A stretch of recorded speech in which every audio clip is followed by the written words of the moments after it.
Choisir son moyen de transport pour les vacances n'est pas évident pour les Parisiens. 68% prennent la voiture devant l'avion et le train, un écart qui tend à se réduire pendant les vacances de Pâques. À la gare Montparnasse, les voyageurs partagent leurs préférences. Moi, je travaille, du coup, je pars pas en avril. Bah déjà parce que j'ai pas le permis, parce que c'est moins polluant. Enfin moi je me déplace que en train vélo. Non, parce que le train, c'est beaucoup plus cher que l'avion déjà. Bison Futé annonce un trafic dense ce week-end au départ de l'Île-de-France, une prévision qui inquiète les automobilistes habitués à la route. Si, parce qu'à chaque fois, c'est très très long. C'est genre des 6 heures de voiture avec des arrêts et tout. C'est insupportable. Je préférerais vraiment le train. Mais du coup, le rapport prix fait que forcément, on vient à privilégier la voiture plutôt que le train. Jugé trop coûteux par 40% des Français, le train séduit quand même grâce à son faible impact carbone.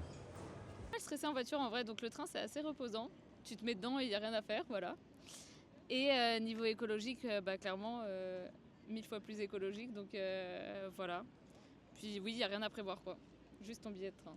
Et le vélo. Enfin, du coup, je mets mon vélo dans le train et pour rejoindre les endroits où je veux aller, je prends le train puis le vélo. Un atout pour l'environnement, le train s'impose peu à peu comme une alternative crédible pour les voyageurs.